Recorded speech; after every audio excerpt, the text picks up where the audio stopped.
Hello student, हम पढ़ा रहे हैं प्राचीन इतिहास। प्राचीन इतिहास का हमारा ये नेक्स्ट लेक्चर है, जिसमें हम कवर करेंगे नेक्स्ट चैप्टर के बारे में। छठी शताब्दी ईसा पूर्व के बारे में चर्चा करेंगे। इससे पहले की वीडियो में हमने जो महाकाव्य काल और सूत्र काल के बारे में चर्चा की थी, और हमने मोहनजोदड़ो और हड़प्पा सभ्यता इसके बारे में हमने डिस्कशन की थी, एक वैदिक काल, उत्तर वैदिक काल। आज हम नेक्स्ट लेक्चर लेकर आए हैं छठी शताब्दी ईसा पूर्व में राजनीतिक दशा किस प्रकार की थी। जो छठी शताब्दी ईसा पूर्व हम जो देखें, जो कौशल जो राज्य है, मगध जो राज्य है, अजातशत्रु, बिंबिसार, इसके बारे में हम चर्चा करेंगे। तो ऋग्वैदिक काल के जो जन थे ऋग्वैदिक काल के जो जन थे उत्तर वैदिक काल में जनपद के रूप में विकसित हुए। ऋग्वैदिक काल में हमने देखा था कि कुछ छोटे छोटे जन हुआ करते थे, जैसे पुरु, यदु, तुरु, तरवश, ठीक है नहीं, जिनको हम पंचजन के नाम से भी जानते थे। लेकिन जैसे उत्तर वैदिक काल आया, उत्तर वैदिक काल में ये जन मिलकर एक जनपद बन गया, डिस्ट्रिक्ट बन गया, ठीक। और इन्हीं जनपदों को मिलाकर उत्तर वैदिक काल के बाद जो है उदय हुआ, छठी शताब्दी ईसा पूर्व महाजनपदों का उदय हुआ। छठी शताब्दी ईसा पूर्व में महाजनपदों का उदय हुआ, और इसकी जो जानकारी है बेसिकली हमें कहाँ से मिलती है। जो बौद्ध धर्म है, बौद्ध धर्म की एक ग्रंथ है जिनका नाम है अंगुत्तर निकाय, और एक महावस्तु, एक गौतम बुद्ध की बुक है ये। और अगला जो है जैन ग्रंथ, जैन ग्रंथ का एक है भगवती सूत्र, जिसमें 16 महाजनपदों की सूची दी गई है, यानी कि 16 महाजनपद यानी कि डिस्ट्रिक्ट दिए गए हैं। जैसे 16 महाजनपद डिस्ट्रिक्ट किस हिसाब से दिए गए हैं, मैं आपको एक ओवरव्यू दिखा दूँ। जैसे ये एक नक्शा है भारत का, ये 16 महाजनपद हैं। जैसे आप देख लेते हैं, कुरु, पांचाल, कौशल, मल, भज्जी, अंग, मगध, काशी, बस, चेदी, सूरसेन, कुरु, मत्स्य, अवंती। और दक्षिण भारत में एकमात्र महाजनपद था जिसका नाम था अश्मक। ये इसी तरीके से छठी शताब्दी ईसा पूर्व में 16 महाजनपदों की जानकारी है।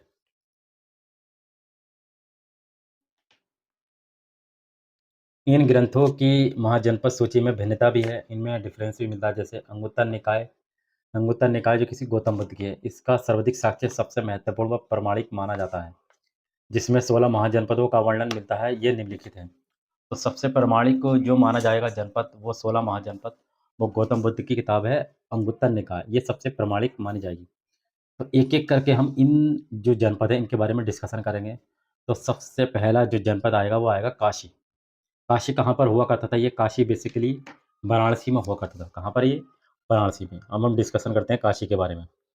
तो काशी का कौन सा राजा था, और इसकी राजधानी कहाँ थी, और किसने यहाँ पर शासन किया? तो इस महाजनपद की जो राजधानी थी वो थी वाराणसी, और वरुणा नदी और असी नदियों के बीच स्थित होने के कारण इसे वाराणसी कहा गया। एक वरुणा नदी हो गई और एक असी नदी हो गई, इनके बीच में ये काशी बसा हुआ था, और इसे हम बोलते थे वाराणसी। प्रारंभ में महाजनपदों में जो था, काशी सबसे शक्तिशाली जनपद था, सबसे शक्तिशाली महाजनपद था। कौन सा? काशी। क्योंकि इस महाजनपद का सर्वाधिक शक्तिशाली राजा कौन था? ब्रह्मदत्त था। तो काशी का राजा कौन हो गया? ब्रह्मदत्त हो गया, जिसने क्या करा था? कौशल को जीता था, कौशल को जीत लिया था। परंतु कौशल का जो राजा था कंस ने अंततः उसे काशी को जीतकर अपने राज्य में मिला लिया। तो इस काशी का जो राजा था वो ब्रह्मदत्त था। तो इस ब्रह्मदत्त ने क्या करा? कौशल को जीत लिया, और कौशल का राजा था कंस। कंस हार गया। फिर क्या करा? कंस ने फिर क्या करा? काशी को जीतकर अपने राज्य में मिला लिया। तो काशी को अवमुक्ति क्षेत्र अभिधान भी कहा जाता है, क्योंकि ये सबसे प्राचीन नगरियों में से एक नगर जाना जाता है। काशी को हम क्या बोलते हैं? अवमुक्ति क्षेत्र भी बोलते हैं। तो ये आपको बेसिकली थोड़ी बहुत चर्चा आपको समझ में आ गई। तो काशी आपका कहाँ पर था? वाराणसी के आसपास बसा हुआ था, उसको हम बोलते हैं काशी। वरुणा और असी नदियों के बीच स्थित था काशी। काशी का सबसे प्रसिद्ध शक्तिशाली राजा था ब्रह्मदत्त। ब्रह्मदत्त ने क्या करा? कौशल को जीत लिया था, ठीक। और कौशल का राजा था कंस। कंस ने फिर क्या करा? काशी को जीतकर अपने राज्य में मिला लिया, यानी कि कौशल में मिला लिया काशी को, ठीक। तो काशी का अवमुक्ति क्षेत्र भी कहा जाता है, क्योंकि काशी जो है प्राचीन नगरों में से एक नगर माना जाता है। तो इस काशी का उल्लेख किस अथर्ववेद में हमें काशी का उल्लेख हमें मिलता है? सबसे प्राचीन नगरियों में से एक नगर एक जानी जाती है, कौन सा? काशी। और अथर्ववेद में काशी के निवासियों का सर्वप्रथम उल्लेख हमें मिलता है। तो बेसिकली काशी की जानकारी हमें कहाँ से मिलती है? अथर्ववेद में हमें इसकी जानकारी हमें मिलती है। अब आगे कौशल। कौशल हम देख, कौशल का राजा कौन था? कंस था, ठीक। इस कंस ने क्या करा था? काशी को, राज्य को अपने राज्य में मिला लिया था, ठीक। तो अब कौशल एक थोड़ा और बड़ा राज्य बन जाएगा, ठीक, और एक महाजनपद बन जाएगा। इसी तरीके से इसमें समाते रहेंगे सब जितने आपके जनपद हैं। तो कौशल के बारे में देख लेते हैं। कौशल ये राज्य जो था, ये राज्य वर्तमान राज्य के अवध क्षेत्र अयोध्या मंडल में स्थित था। कहाँ पर स्थित है ये? अयोध्या के आसपास स्थित है ये, अयोध्या। बुद्ध काल में कौशल के 2 भाग थे। एक उत्तरी भाग था, जो उत्तरी भाग था जिसकी राजधानी क्या थी? श्रावस्ती थी। और श्रावस्ती अचिराप्ती नदी, रावी नदी के तट पर स्थित एक अर्धचंद्राकार नगर था। तो इस जो कौशल था, इसकी 2 राजधानियाँ थी, उत्तरी कौशल और एक दक्षिणी कौशल। उत्तरी कौशल की बात करें, उत्तरी कौशल की जो राजधानी थी, वो थी श्रावस्ती। ये श्रावस्ती जो है, राप्ती नदी के किनारे बसा हुआ एक अर्धचंद्राकार नगर था। इतनी बात आपने समझ ली। और दक्षिणी कौशल की बात करें, दक्षिणी कौशल की जो राजधानी थी, वो थी साकेत, यानी कि अयोध्या। दक्षिणी कौशल की राजधानी होगी साकेत, अयोध्या। श्रावस्ती नगर वर्तमान में सहेत, महेत, टोसी और टर्बी टाउन के नाम से जाना जाता था। तो श्रावस्ती जो नगर है, वो सहेत, महेत, टोसी टाउन के नाम से जाना जाता है। सहेत का जो संबंध है, उसको हम बोलते हैं अनाथ पिंडक नामक व्यापारी द्वारा बौद्ध संघ को भेंट किए गए जेतवन बिहार के अवशेषों से है। जबकि महेत जो है, श्रावस्ती के अवशेषों से संबंध है। भगवान बुद्ध ने अपने जीवन के 24 साल यहीं व्यतीत किए। कहाँ पर? श्रावस्ती में।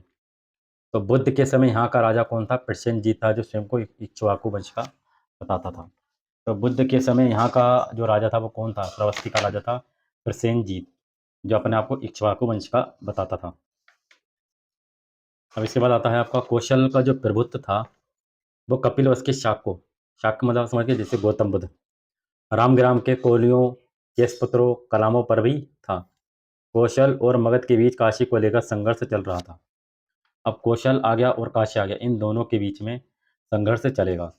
जैसे एक मैप में देख लेते हैं, जैसे मैप है, तो आप मैप में आप देख सकते हैं, ये आपका मगध हो गया, ठीक, ये आपका मगध रहा, और आपका कौशल कहाँ पर रहा? ये आपका कौशल रहा, ठीक। ये कौशल और मगध के बीच में संघर्ष चलेगा, इन दोनों के बीच में। और यहाँ के कौन कौन से राजा थे, वो हम देख लेते हैं। जैसे कौशल का राजा था प्रसेनजीत, कौशल का राजा कौन था? प्रसेनजीत। इसने अपनी बहन, इसकी बहन का नाम था महाकौशला। महाकौशला का जो विवाह था, मगध का राजा राजा था बिंबिसार से करके काशी को दहेज में दे दिया। तो कहने का मतलब यह है, कौशल और मगध में संघर्ष चल रहा था। तो इस संघर्ष को मिटाने के लिए इन्होंने क्या करा? वैवाहिक संबंध की नीति अपनाई, यानी कि विवाह कर दो तो ये जो लड़ाई की झगड़े की जो है, वो समाप्त हो जाएगी। तो कौशल का जो राजा था प्रसेनजीत, प्रसेनजीत की बहन थी महाकौशला। महाकौशला ने क्या, महाकौशला जो थी, इसने प्रसेनजीत ने अपनी बहन की शादी और जो मगध का जो राजा था बिंबिसार, इससे कर दी। और जो काशी जो था, उसे दहेज में दे दिया। अब इन दोनों में लड़ाई झगड़ा खत्म हो गया और शांति स्थापित हो गई। फलतः क्या हुआ? दोनों में शांति स्थापित हो गई। और जबकि जो अजातशत्रु कौन था? बिंबिसार का लड़का था अजातशत्रु जो था, अजातशत्रु ने क्या करा? बिंबिसार को कारागार में डालकर भीषण यातनाएं देकर मार डाला। इसका लड़का जो था, इसीलिए हम इसको पितृहंता वंश के नाम से भी जाना जाता है, क्योंकि इन्होंने जो क्या करा, लड़कों ने अपने बाप की हत्या कर दी है इसमें, इसलिए हम पितृहंता वंश के नाम से भी इसको जानते हैं। तो भीषण यातनाएं देकर इसको मार डाला। और जो बिंबिसार की जो पत्नी थी महाकौशला, महाकौशला इससे दुखी होकर भी मर गई। फलतः जो प्रसेनजीत था, वो क्रोधित होकर काशी को मगध से छीन लेता है। तो जो प्रसेनजीत जो राजा था, वो काशी को क्या करता है? मगध से छीन लेता है। अब हुआ क्या, जिससे मगध और कौशल दोनों में पुनः संघर्ष हुआ। यानी कि जो काशी जो था, बिंबिसार को दहेज में दिया था, वो इस काशी को प्रसेनजीत छीन लेता। अब फिर मगध और कौशला में जो कौशल जो था, पहले इसका राजा कंस हुआ करता था, कंस के बाद फिर इसका राजा प्रसेनजीत आया। अब दोनों में फिर से संघर्ष होगा। तो कौशल कौशल का राजा प्रसेनजीत हो गया, और मगध का राजा कौन हो गया? मगध का राजा बिंबिसार था। अब बिंबिसार खत्म हो गया, बिंबिसार के बाद उसका पुत्र आएगा अजातशत्रु। इन दोनों में फिर संघर्ष हुआ। तो इस संघर्ष हुआ, तो इसमें क्या करा, दोनों में फिर से दोनों में संघर्ष हुआ। तो प्रसेनजीत जो था और अजातशत्रु जो था, इन दोनों के बीच युद्ध हुए। पहले युद्ध में अजातशत्रु जीत गया, ठीक, परंतु दूसरे युद्ध में अजातशत्रु हार गया और उसे प्रसेनजीत ने बंदी बना लिया। लेकिन प्रसेनजीत ने सोचा कि ऐसा है कि इसको जो है आज़ाद कर दो, और जो इसकी एक पुत्री थी जिसका नाम था बाजीरा, वो इससे फिर शादी कर देगा। तो इसी तरीके से ये नीति के शांति व्यवस्था स्थापित हो जाएगी।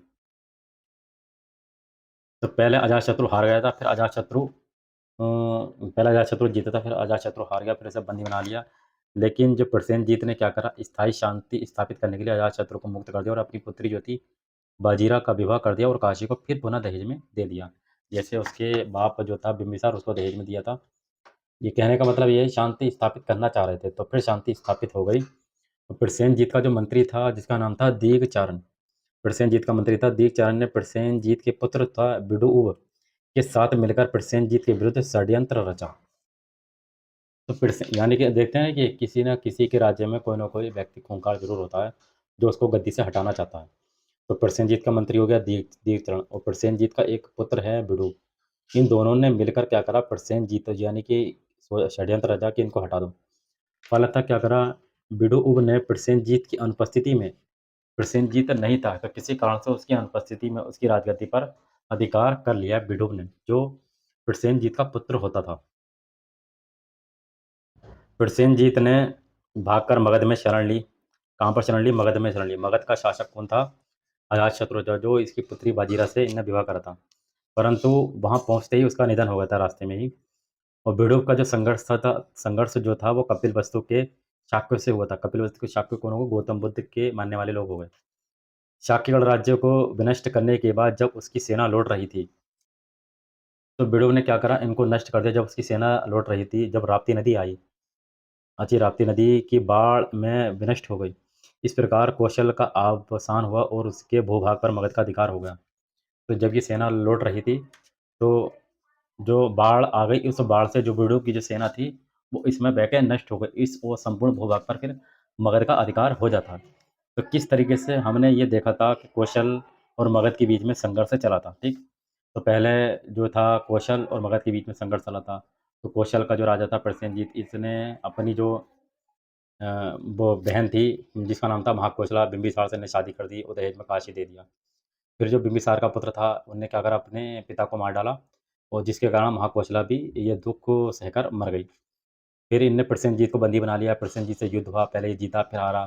तो फिर प्रसेनजीत ने सोचा कि ये युद्ध ऐसे ही चलता रहा, क्यों ना अपनी पुत्री का शादी इससे करा दो, शांति स्थापित हो जाएगी, ठीक है नी? कुछ इस तरीके से था। तो अगले जनपद के बारे में हम देख लेते हैं। पहले हम इस जनपद के बारे में देख लेते हैं।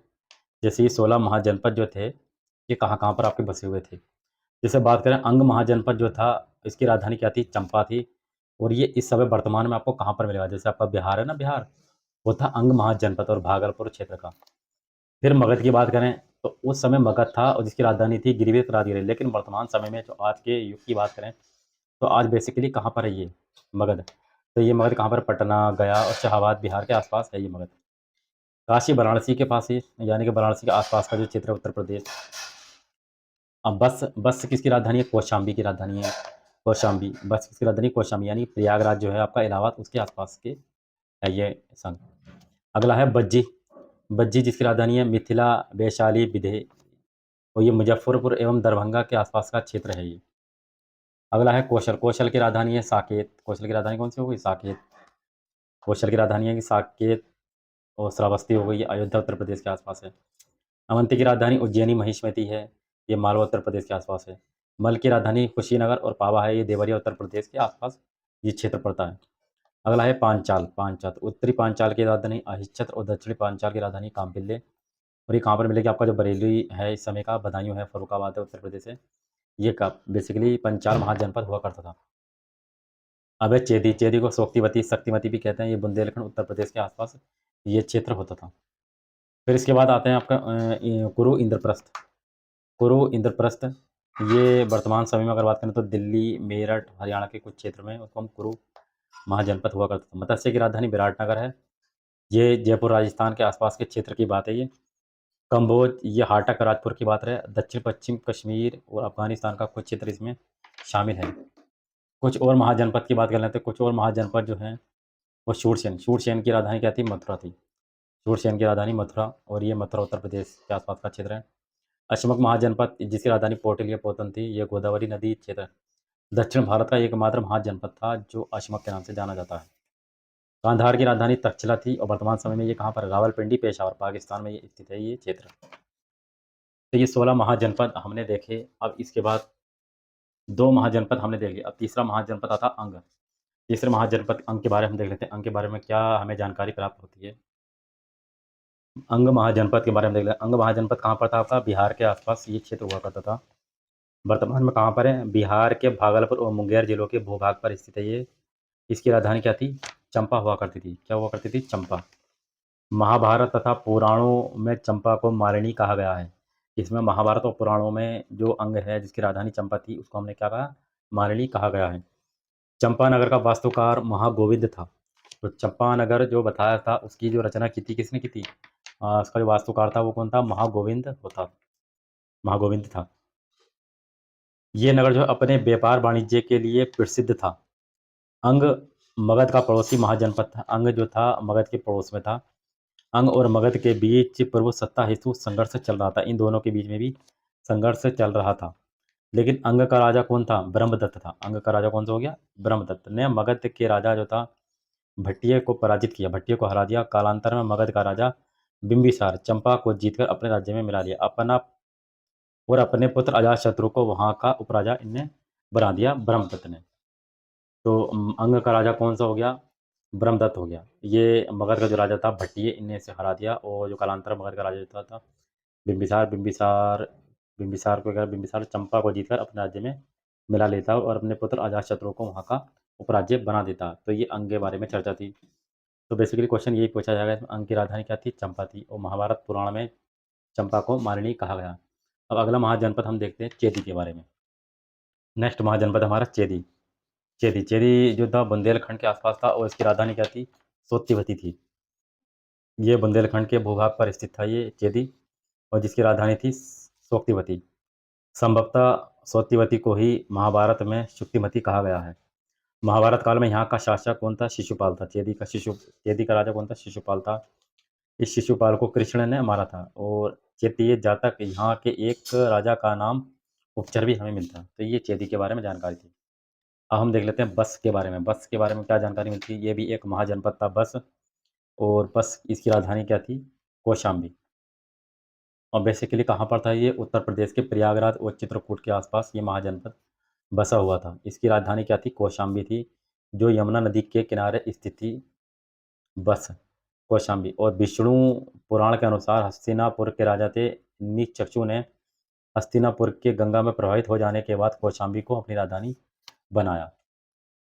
बुद्ध के समय यहाँ का शासक कौन था? उदयन था। जो उदयन कौन था? अजातशत्रु का पुत्र था उदयन। बुद्ध के समय यहाँ का शासक पौरवंशी उदयन था। उदयन के पिता परंतप ने एक बार अंग पर विजय प्राप्त की थी। एक बार विजय प्राप्त की। इसी महाजनपद में घोषिताराम विहार है, जिसे उदयन ने बौद्ध संघ को भेंट किया था। तो घोषाराम विहार का निर्माण किसने करवाया था? उदयन ने करवाया था घोषिताराम विहार का निर्माण। उदयन एक बार शिकार करते हुए पड़ोसी महाजनपद अवंती में चला गया, जहाँ सैनिकों ने उसे बंदी बना लिया। तो उदयन एक बार शिकार कर रहा था और कहाँ पर चला गया? ये अपना जो पड़ोसी जो महाजनपद था अवंती, वहाँ पर चला गया। वहाँ के लोगों ने इसे बंदी बना लिया। और अवंती का जो राजा था वो कौन था? अवंती राज चंड प्रद्योत ने उदयन को अपनी पुत्री वासदस्ता का संगीत शिक्षक नियुक्त कर दिया। इस उदयन को, तो चंड प्रद्योत की पुत्री का नाम था वासदस्ता। और आगे चलकर इन दोनों में प्रेम हो गया और उदयन वासदस्ता को भगाकर कौशाम्बी चला आया। तो दोनों में प्रेम हो गया था। उसके बाद में ये वासदस्ता को भगाकर कहाँ पर? कौशाम्बी ले आता है अपने क्षेत्र में। अंततः चंड प्रद्योत ने इन दोनों के विवाह की अनुमति दे दी। यहाँ से एक यज्ञशाला मिली जिस पर उड़ते हुए बाज की आकृति बनी हुई है। इसे शयन चित्ती संज्ञा प्रदान की गई है। संभवतः यहाँ पुरुष में एक यज्ञ किया जाता था। कौशाम्बी बौद्ध और जैन दोनों धर्मों का केंद्र माना जाता है। जो कौशाम्बी जो है, जो कहाँ पर है आपका? बस में, जो बेसिकली प्रयागराज और चित्रकूट के आसपास है। ये कौशाम्बी जो है आपके बौद्ध धर्म हो या जैन धर्म हो, दोनों का धर्म केंद्र माना जाता है कौशाम्बी। बुद्ध जो स्वयं यहाँ 9 साल तक रहे थे। कहाँ पर? कौशाम्बी में। यहाँ पर छठे तीर्थंकर जो थे पद्म प्रभु का भी जन्म यहीं हुआ था, कौशाम्बी में। इसीलिए कौशाम्बी बहुत इंपॉर्टेंट माना जाता है। अगला आता है कुरु। कुरु की राजधानी है इंद्रप्रस्थ। कुरु की राजधानी क्या होगी? इंद्रप्रस्थ। और ये बेसिकली कहाँ पर होगी? दिल्ली और हरियाणा के आसपास स्थित है ये कुरु। वैदिक कालीन शक्तिशाली जो था कुरु जनजाति ने बुद्ध काल तक आते आते अपना प्रभुत्व विनष्ट कर दिया था। ये वर्तमान के मेरठ, दिल्ली, हरियाणा के कुछ भागों में स्थित है। और पाली ग्रंथों में इस राजवंश को युधिष्ठिर का परिवार बताया गया है। इसकी राजधानी थी इंद्रप्रस्थ। क्या थी? इंद्रप्रस्थ थी। और महाभारत कालीन हस्तिनापुर ये नगर इसी महाजनपद में स्थित था। कौन? हस्तिनापुर नगर इसी महाजनपद में स्थित था। बुद्ध काल में यहाँ का राजा कौन था? कौरव्य था। यहाँ के लोग अपनी बुद्धि और बल के प्रति ख्याति लब्ध थे। तो ये कुरु के बारे में जानकारी हो गई। अब इसके बाद हम देख लेते हैं पांचाल। पांचाल की राजधानी तो पांचाल जो है बेसिकली आपके कहाँ पर है? बुंदेलखंड के आसपास स्थित है आपका पांचाल। पांचाल ये वर्तमान में जो आपका रोहिलखंड क्षेत्र है, जो आपका बरेली, बदायूं, फर्रुखाबाद के भूभागों में स्थित है। इसके दो भाग में उत्तरी पांचाल, और जिसकी राजधानी क्या थी? अहिच्छत्र, और दक्षिणी पांचाल की राजधानी थी कामपिल्ले। यानी कि इसमें दो राजधानियां होती थीं, उत्तरी पांचाल और दक्षिणी पांचाल। उत्तरी पांचाल की राजधानी कौन सी हो गई? अहिच्छत्र। अहिच्छत्र जो बरेली के पास स्थित है, रामनगर। और दक्षिणी पांचाल की जो राजधानी है, जिसकी राजधानी थी कामपिल्ले, जो फर्रुखाबाद के पास स्थित है। तो दक्षिणी पांचाल की राजधानी हो गई कामपिल्ले और उत्तरी पांचाल की राजधानी हो गई अहिच्छत्र। पांचालों के 5 कुल हैं: कृभि, तुर्वस, केशिन, श्रीन्याय और सोमक थे। पांचाल के 5 कुल थे, जिनका संबंध वैदिक कालीन जनजातियों से था। कान्यकुब्ज नामक नगर इसी महाजनपद में स्थित था। कौन सा? कान्यकुब्ज नामक नगर महाजनपद इसी महाजनपद में स्थित था। कामपिल्ले जो थी का राजा संजय राज सिंहासन त्याग कर जैन मतनुयायी हो गया था। जो कामपिल्ले का जो राजा था संजय, इसने अपना सिंहासन छोड़कर और जैन धर्म को इनने मान लिया था। अब आते मत्स्य। मत्स्य की राजधानी है विराटनगर। मत्स्य की राजधानी क्या हो गई? विराटनगर हो गई। ये मत्स्य जो है राजस्थान का जो अलवर है आपका, अलवर, जयपुर, भरतपुर, इसके आसपास स्थित है ये मत्स्य, जिसकी राजधानी क्या थी? विराटनगर थी। क्वेश्चन भी पूछा गया यूपीपीसीएस सन 2020 में। इस महाजनपद का जो जो संस्थापक था वो विराट नामक राजा था। ज्ञात है कि उपलब्ध मत्स्य प्रदेश का एक अन्य शहर था, जो विराट नगर के समीप ही स्थित होता था। तो यहाँ का राजा कौन था? आपका विराट नामक राजा हुआ करता था। अगला आपका देख लेते हैं शूरसेन। शूरसेन की राजधानी क्या थी? मथुरा थी। शूरसेन की राजधानी मथुरा। ये वर्तमान समय में मथुरा के क्षेत्र में स्थित था, जिसकी राजधानी क्या थी? मथुरा थी। शूरसेन की बौद्ध ग्रंथ के अनुसार बुद्ध के एक प्रमुख शिष्य था महाकच्छप, जिसे महाकच्चायन के नाम से भी जानते हैं हम। के समय यहाँ का राजा अवंती के शासक चंद्रप्रद्योत की पुत्री का पुत्र अवंती पुत्र था। कहने का मतलब ये है, जो गौतम बुद्ध का शिष्य था महाकच्छप, जिसे महाकच्छायन के नाम से भी जाना जाता है, तो उस समय अवंती का राजा था चंडप्रद्योत। चंडप्रद्योत की पुत्री का नाम था बासदस्ता, और बासदस्ता का एक पुत्र होता था अवंती पुत्र। उस अवंती पुत्र का शिष्य कौन? महाकच्छप था। इसने क्या करा था? बुद्ध की शिष्यता ग्रहण की थी इसने। ग्रीक लेखों ने मथुरा को मोथेरा, शूरसेनों की संज्ञा प्रदान की गई है। Uttar Pradesh government inter college सन 2012 में ये क्वेश्चन पूछा गया। तो ग्रीक लेखों में मथुरा को मेथोरा और शूरसेन को शूरसेनोई का नाम दिया गया है। अब अगला जो राजधानी आती है वो अशमक आती है। अशमक एक इम्पोर्टेंट राजधानी है, क्योंकि एकमात्र राजधानी है जो दक्षिण भारत में स्थित थी, अशमक। क्योंकि ये गोदावरी नदी के तट पर स्थित आंध्र प्रदेश में स्थित राज्य था। बुद्धकालीन 16 महाजनपदों में यही एक महाजनपद था जो दक्षिण भारत में स्थित हुआ था। इसकी राजधानी जो थी वह क्या थी? पोतन और पाटिल थी। पोतन और पाटिल थी। यहाँ इक्ष्वाकु वंश का शासन था। इक्ष्वाकु वंश का शासन हुआ करता था यहाँ का। और बुद्ध के अवतरण के पहले अवंती और अशमक में संघर्ष होता रहा है। अवंती का राजा कौन था? चंडप्रद्योत। और अशमक अशमक इन दोनों के बीच में संघर्ष होता रहा है। अंततः बुद्ध काल में ही अवंती ने इसे जीतकर अपने राज्य में मिला लिया। तो अवंती का राजा था चंडप्रद्योत। चंडप्रद्योत ने क्या करा? अशमक को अपने राज्य में मिला लिया। अब अवंती के बारे में हम देख लेते हैं। अब अवंती हो गया आपका बड़ा स्टेट, बड़ा महाजनपद बन जाएगा अवंती। अवंती आपका कहाँ पर है? मालवा के आसपास के भूभाग पर स्थित है ये अवंती। अवंती की भी दो राजधानी थी। एक उत्तरी अवंती की राजधानी थी उज्जैनी। एक दक्षिणी अवंती जिसकी राजधानी थी महिष्मती। तो दो राजधानी हो गई, महिष्मती और उज्जैनी, दो राजधानी है इसकी। उज्जैनी जो थी और महिष्मती के बीच में बेतरवती नदी बहती थी। इन दोनों के बीच में कौन सी नदी बहती थी? बेतरवती नदी बहती थी। बुद्ध के समय यहाँ का राजा कौन था? चंडप्रद्योत था। इसे चंडप्रद्योत भी कहा जाता है। संभवतः यह अपने शत्रुओं के प्रति अधिक क्रूर था। अवंती सैन्य दृष्टिकोण से सबल तथा, क्योंकि यहाँ पर लोहे की खानें थी जिससे अस्त्र शस्त्र निर्मित होते थे। तो एक इम्पोर्टेंट बात निकल के आई, अवंती एक ऐसा महाजनपद था जहाँ पर लोहे की खानें थी और वहाँ पर बहुत सारे अस्त्र और शस्त्र तैयार किए जाते थे अवंती क्षेत्र में। अब अगला 12वां हम महाजनपद पढ़ते हैं, जिसका नाम है गंधार। क्या नाम है इसका? गंधार। ये पाकिस्तान के आसपास स्थित है। गंधार पेशावर और रावलपिंडी के आसपास ये क्षेत्र है, जिसकी राजधानी है तक्षशिला। कौन सी राजधानी है इसकी? तक्षशिला। रामायण के अनुसार तक्षशिला की स्थापना भरत के पुत्र तक्ष ने की थी। तो रामायण में लिखा गया है कि इसकी जो स्थापना है भरत के पुत्र है तक्ष ने इसकी स्थापना की थी। किसने की थी? इसी महाजनपद में पुष्कलावती नगर था। किसमें? इस महाजनपद गांधार जो तक्षशिला है इसमें पुष्कलावती नगर स्थित था। गांधार का उल्लेख ऋग्वेद में भी मिलता है। इंपॉर्टेंट बात आ गई कि गांधार का उल्लेख हमें कहाँ मिलता है? ऋग्वेद में मिलता है। और इससे पहले की वीडियो में हमने देखा था काशी जो देखा था, इसका उल्लेख आपको काय में? अथर्ववेद में मिलता है।